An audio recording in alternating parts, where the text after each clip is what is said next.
तो न्यूमेरिकल में क्या दिया हुआ है, सबसे पहले एक समान वैद्युत क्षेत्र E बराबर 3 गुणा 10⁻³ I न्यूटन प्रति कूलम पर विचार कीजिए। अब इसमें क्या आया हुआ है, I आया हुआ है, यानी कि क्या है, ये x अक्ष के अनुदिश है। आगे दिया हुआ है पर विचार करना है, पॉइंट ए दे रखा है, इस क्षेत्र का 10 सेमी भुजा के वर्ग, और साथ में क्या है, एक 10 सेमी भुजा का वर्ग है। उस पार्श्व से जिसका तल YZ तल के समांतर है गुजरने वाला वैद्युत फ्लक्स क्या होगा, यानी कि हमें एक वर्ग लेना है और उससे गुजरने वाली क्या करनी है, वैद्युत फ्लक्स की गणना करनी है। पॉइंट बी क्या दे रखा है, इस वर्ग से गुजरने वाला वैद्युत फ्लक्स कितना होगा, यानी कि एक दूसरा भी वैद्युत फ्लक्स ज्ञात करना है, और वो कब ज्ञात करना है, इसके तल का अभिलंब y अक्ष से 60 डिग्री का क्या कर रहा है, कोण बना रहा है। तो सबसे पहले काम क्या होता है, जो चीजें दी गई होती हैं उसे लिखना। तो क्या चीज दे रखी है, vector E is equal to दे रखा है 3 × 10⁻³ I न्यूटन प्रति कूलम, केवल एक ही वैल्यू दे रखी है। फिर ये बताया गया है कि 10 सेमी भुजा का क्या है, एक वर्ग है। तो एक चित्र बना लो। चित्र कैसे बनेगा, एक तो लोगे कौन सी, x अक्ष, एक हमने बना दी ऊपर की ओर को y अक्ष, ये कौन सी मान लो y अक्ष, और ये कितनी हो गई z अक्ष। इसी तरीके से हो गया। अब क्या दे रखा है, एक वर्ग दे रखा है जो कि क्या है, YZ तल के समांतर है। तो कुछ इस तरीके से बनाया जाएगा, किसके समांतर है, YZ तल के क्या है, वो समांतर है। तो थोड़ा सा इस तरीके से हमें ये चित्र बनाना पड़ेगा। लेकिन है क्या, वर्ग। तो वर्ग का मतलब क्या होता है कि जितनी उसकी लंबाई होती है उतनी ही क्या होती है, उसकी चौड़ाई होती है। तो हमें दोनों चीज़ें क्या लेनी पड़ेंगी, बराबर लेनी पड़ेंगी। लंबाई और चौड़ाई क्या हो जाएगी, बराबर हो जाएगी। इस तरीके से क्या है, ये YZ तल के समांतर क्या हो गया, एक वर्ग हो गया, जिसकी ये भी भुजा कितनी है, 10 सेंटीमीटर है, और ये भी कितनी है, 10 सेंटीमीटर, दोनों 10 सेंटीमीटर हो गई है। अब क्या बताना है कि वैद्युत क्षेत्र जो है x अक्ष के अनुदिश है। तो यहाँ से हम वैद्युत क्षेत्र मान लेंगे तो ये क्या दिखाया जाएगा, x अक्ष के अनुदिश, यानी कि वैद्युत क्षेत्र की जो दिशा है वो क्या है, x अक्ष के अनुदिश है। ये क्या है, x अक्ष हो गई, x अक्ष। ये क्या हो गया, हमारे पास एक वर्ग हो गया। देखो समांतर का क्या मतलब होता है, नीचे वाली भुजा इस तरीके से खींचनी है, और ये वाली जो भुजा है बिल्कुल स्ट्रेट खींचनी पड़ेगी, और जितनी उसकी लंबाई होगी इतनी ही चौड़ाई होगी। तो क्या बन जाएगा, ये एक वर्ग बन जाएगा, बन चुका है। ये 10 सेमी, ये भी 10 सेमी, दोनों 10 सेमी होगी। और ये क्या होगी, वैद्युत क्षेत्र की क्या दिखा दी हमने, इसमें दिशा दिखा दी गई है। अब क्या बताना है, YZ तल के क्या है, ये समांतर है। अब इससे गुजरने वाला क्या कैलकुलेट करना है तुम्हें, वैद्युत फ्लक्स ज्ञात करना है। तो जो वैद्युत फ्लक्स ज्ञात करोगे, किससे गुजरने वाला, इससे। तो सूत्र सबको पता है, φE इज इक्वल टू होता है वेक्टर E डॉट, जो तुम्हें पढ़ाया है DA पढ़ाया है।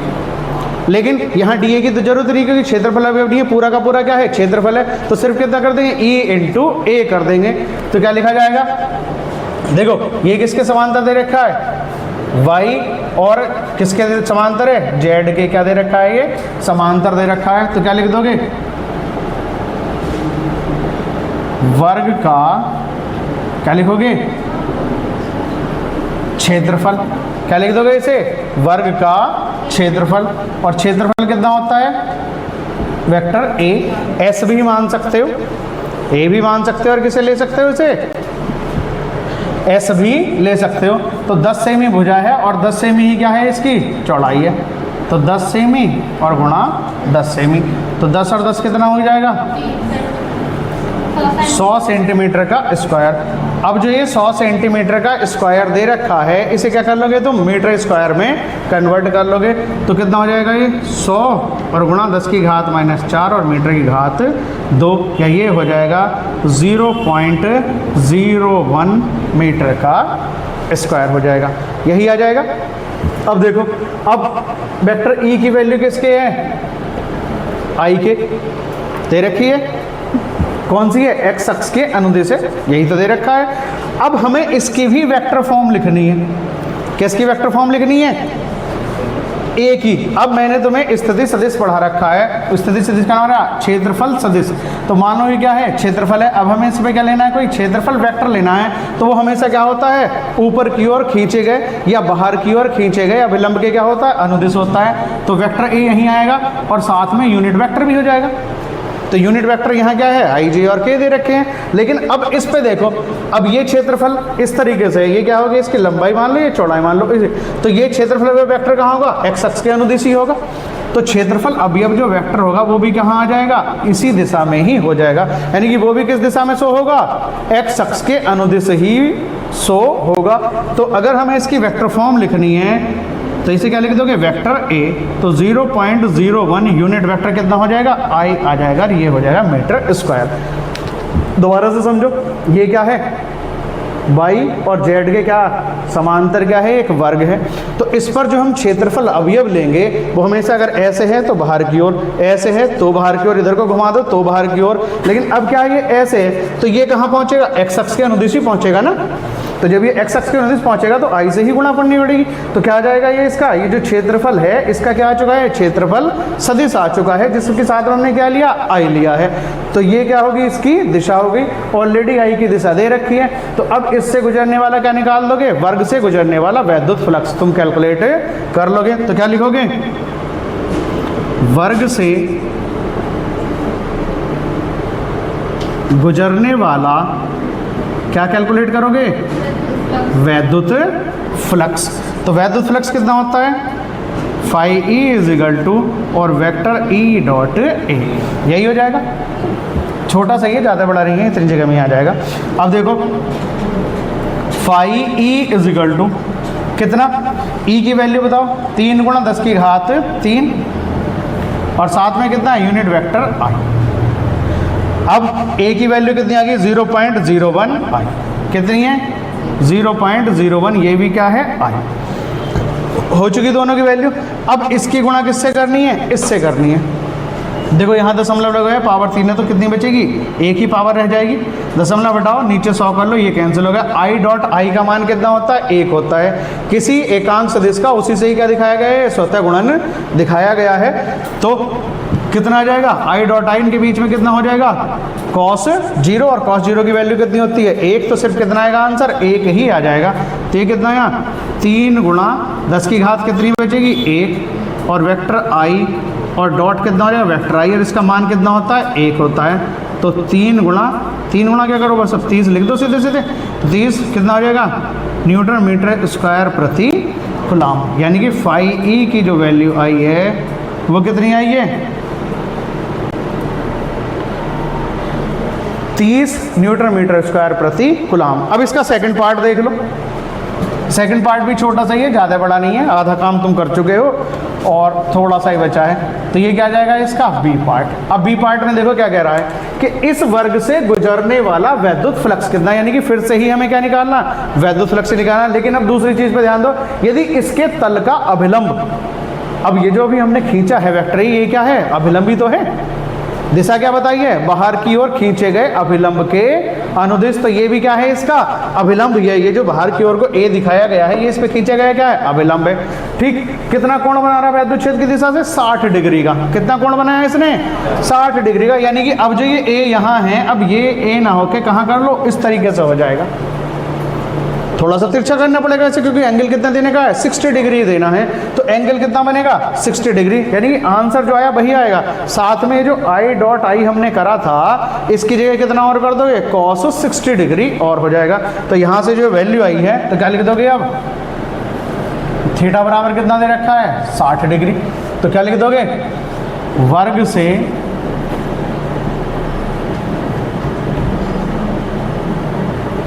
से गुजरने वाला वैद्युत फ्लक्स। अब कितना हो जाएगा, phi E is equal to E A, और साथ में कितना हो जाएगा, कॉस थीटा हो जाएगा। और ई और ए की वैल्यू तुम कैलकुलेट कर चुके हो, यही तो था। एक लाइन बढ़ा लो, चलो, phi E is equal to vector E dot vector A, यही है।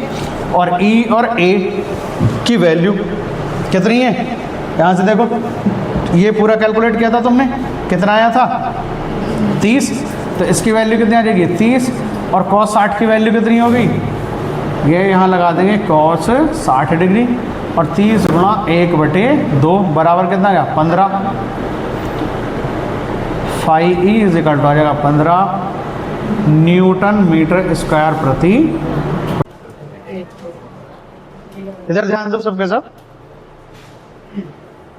न्यूमेरिकल नंबर 1.15 पेज नंबर 42 पे ही दिया हुआ है, अभ्यास 1.14, क्योंकि किताब एनसीईआरटी की है, इसमें अलग से ना लिखने की बजाय जो पहला न्यूमेरिकल है उसी का ही क्या दे रखा है कि 1.14, यानी कि जो तुमने भी न्यूमेरिकल किया है आधा हिस्सा उसी से ही लेना है। किस चीज का लेना है, एक समान वैद्युत क्षेत्र, यानी कि वैद्युत क्षेत्र वही है जो कि तुमने किसमें यूज करा है, न्यूमेरिकल नंबर 1.14 में यूज कर रखा है, वही क्या है इसका वैद्युत क्षेत्र है। तो वैद्युत क्षेत्र कितना है 3 × 10⁻3, यूनिट वेक्टर कितना है आई है, न्यूटन प्रति कूलाम दे रखा है।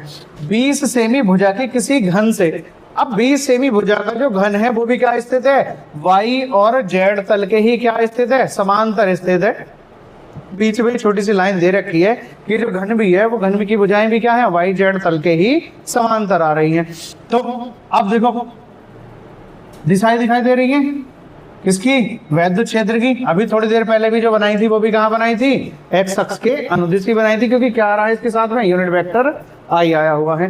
अब अगर हम इस फलक की बात करेंगे, देखो ध्यान से देखो, अगर हम इस फलक की बात करेंगे तो कहाँ होगा, वैद्युत क्षेत्र की दिशा इधर की ओर, क्षेत्रफल वेक्टर भी कहाँ होगा, बाहर की ओर, दोनों के बीच में कोण कितना हो गया 0 डिग्री का, तो कितना बनेगा EA cos 0, तो सिर्फ कितना आ जाएगा EA आ जाएगा, उसे क्या मान लो φ1 मान लो। सिर्फ करने की जरूरत इतनी पड़ती नहीं है, इस फलक से गुजरने वाला इससे गुजरने वाला दोनों का लिख के ऐसे ही हो जाता है ये। अब इस पे ध्यान दो यहाँ, अब अगर घन है तो घन में एक फलक, ये जो साइड वाला फलक है कहाँ होगा, इधर की ओर को होगा, वैद्युत क्षेत्र के अनुदिश, तो कहाँ लिया जाएगा, बाहर की ओर खींचे गए अभिलंब के अनुदिश हो जाएगा क्षेत्रफल वेक्टर। लेकिन इस बिंदु पर भी वैद्युत क्षेत्र की दिशा तो एक्स अक्ष के अनुदिश ही है, तो E, ये वाला E और ये A, देखो दोनों की दिशाएं देखो एक दूसरे क्या बताई गई हैं, विपरीत बताई गई हैं। तो जब एक दूसरे के दिशाएं क्या हैं, विपरीत है, तो दोनों के बीच में एंगल कितना हो जाएगा 180 डिग्री का। अब यहां से तो जाएगा, यानी कि कौन से फलक से, दाएं फलक से, एक क्या जाएगा बाएं फलक से गुजरने वाला वैद्युत फ्लक्स कितना हो जाएगा, एक से तो आ जाएगा EA cos 0, एक से आ जाएगा EA cos 180, cos 0 की वैल्यू कितनी होगी, केवल EA, और 180 कितनी होती है -1 होती है, तो ये आ जाएगा माइनस, ये आ जाएगा प्लस, कुल मिला के कितना हो गया 0 हो गया। तो यानी कि इस फलक से और इस फलक से गुजरने वाला वैद्युत फ्लक्स सीधा सीधा कितना हो रहा है 0 हो रहा है। अब ऊपर वाले की देखो, अगर हम इस पर कोई क्षेत्रफल अवयव लें कितना A और EA के बीच में कौन, इस लाइन को यहाँ मिला लो, यहाँ मिला लो, एंगल कितना बना 90 डिग्री का, तो कितना हो जाएगा cos 90, वैल्यू कितनी 0। इसी तरीके से एक क्षेत्रफल अवयव कहाँ लेंगे हम, नीचे की ओर को। अब E को यहाँ बढ़ाओ, यहाँ बनाओ, एंगल कितना बना 90 डिग्री का, ये भी कितना हुआ 0। अगर पीछे वाला लेंगे कोई अवयव, यानी कि जो पीछे वाली फलक होती है उस पर कोई अवयव लेंगे, या क्षेत्रफल अवयव यहाँ आ जाएगा, ये सामने वाली फलक पे यहाँ, और क्षेत्र कहाँ है यहाँ, एंगल कितना बनेगा 90 डिग्री का, वो भी 0। पीछे वाला लोगे, क्षेत्रफल कहाँ जाएगा बाहर की ओर को, और वैद्युत क्षेत्र की दिशा कहाँ है इस दिशा में, तो वो भी कितना 0, तो दोनों 0। इसका मतलब कहने का ये है कि इसके कितने फलक है 6 के 6 फलक से गुजरने वाला जो वैद्युत फ्लक्स कुल मिला के आएगा वो कितना आएगा 0।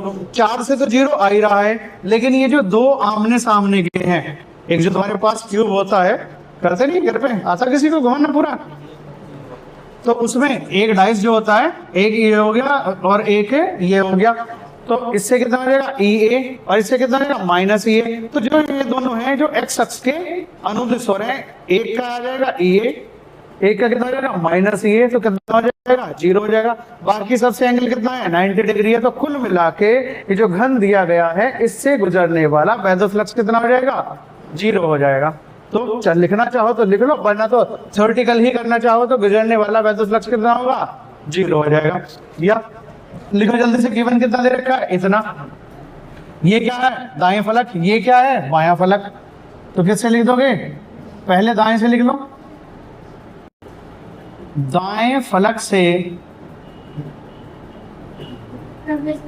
गुजरने वाला वैद्युत फ्लक्स, इसे कितना मान लो φE1, तो कितना हो जाएगा वेक्टर ई डॉट ए, तो कितना हो जाएगा ई ए कॉस 0 और बराबर कितना आया ई ए।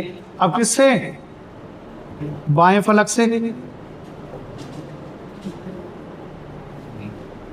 बाएं फलक से ये कितना होगा फाई ई टू, और फाई ई टू कितना हो जाएगा ई ए, और कितना आ जाएगा ई ए कॉस 180 डिग्री, और 180 की वैल्यू कितनी होती है -1, तो ये कितना हो जाएगा माइनस ई ए। देखो दाएं और बाएं का कुल मिला के कितना हो गया 0। इसी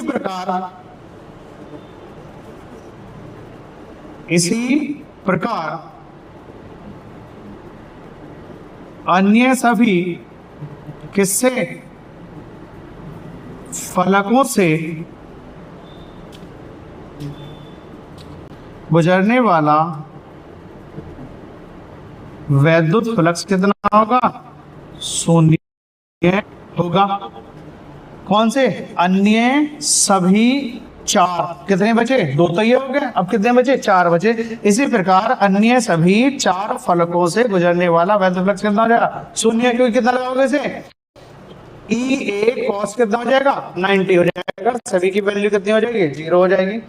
तो क्या लिख दोगे, संपूर्ण किससे, घन से गुजरने वाला वैद्युत फ्लक्स फाई बराबर कितना हो जाएगा, एक लाइन इसमें चाहे तो बढ़ा सकते हो कि फाई 3 बराबर फाई ई 4 बराबर फाई ई 5 बराबर 5 ई 6 बराबर कितना, एक लाइन चाहे तो और बढ़ा लो, क्योंकि ज्यादा बड़ा हो रहा है फायदा कुछ है नहीं, एक लाइन में भी तुम इसका आंसर लिख सकते हो। cos 90 बराबर कितना हो जाएगा 0 हो जाएगा। इस तरीके से सभी के लिए कितना ई ए, और एंगल सभी के लिए कितना बन रहा है 90 बन रहा है, तो कुल मिला के कितना है 0। तो फाई ई बराबर कितना हो जाएगा फाई ई 1 और plus phi E 2 plus phi E 3 phi E 4 और plus phi E 5 plus phi E 6। तो इसका कितना है ई ए और इसका है माइनस ई ए, और इन सभी का कितना है 0 है। तो फाई ई बराबर कुल मिला के कितना हो गया 0।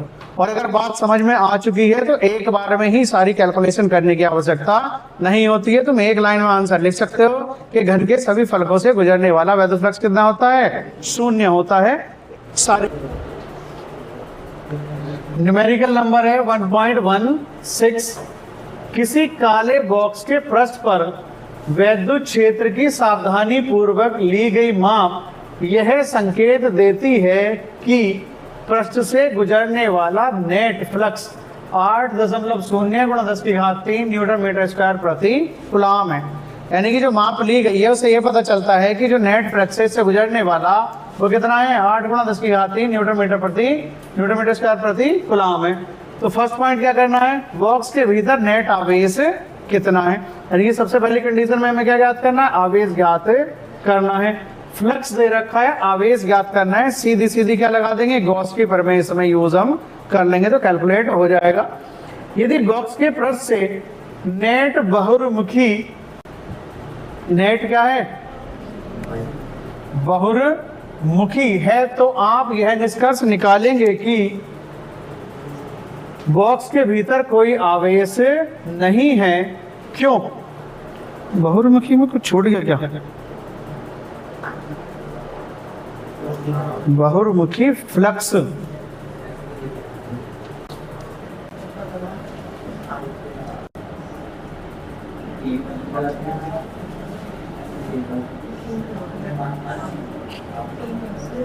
ये है।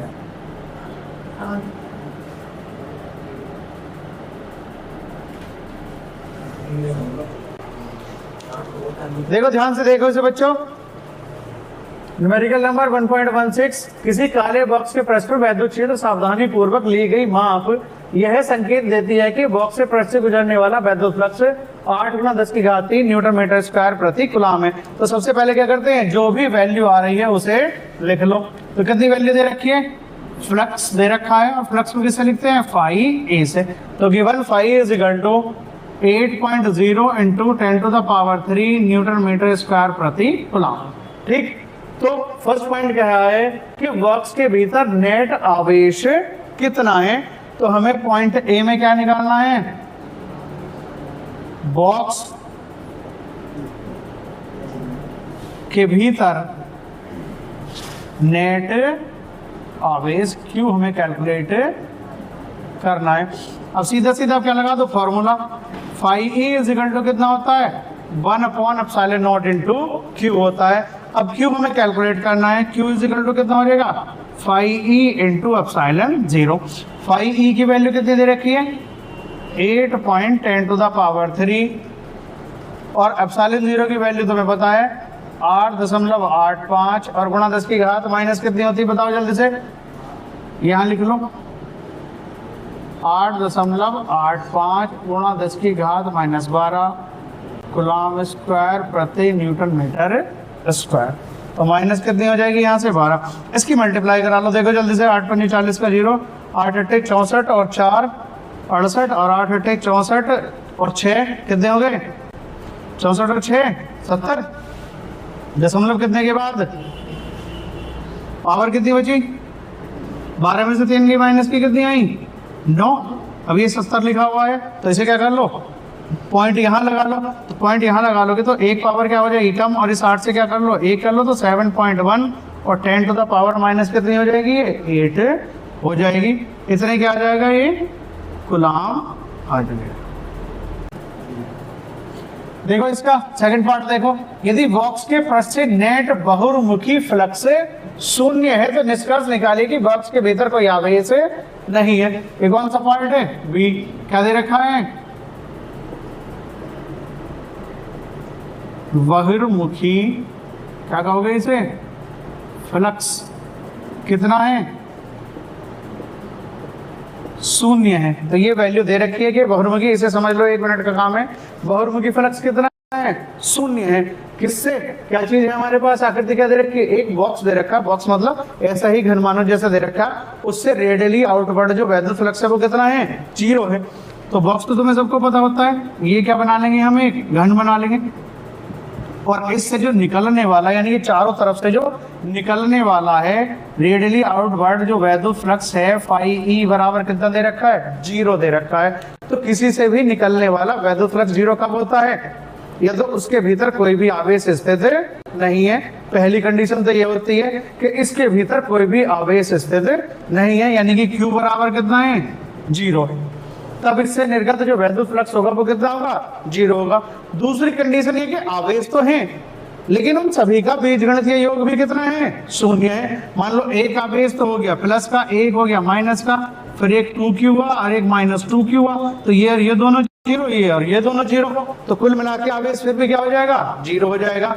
तो आंसर क्या लिख दिया जाएगा कि घन के, यानी कि बॉक्स के भीतर कोई भी आवेश नहीं है, या के बॉक्स के भीतर स्थित सभी आवेशों का बीजगणितीय योग कितना है, 0 है।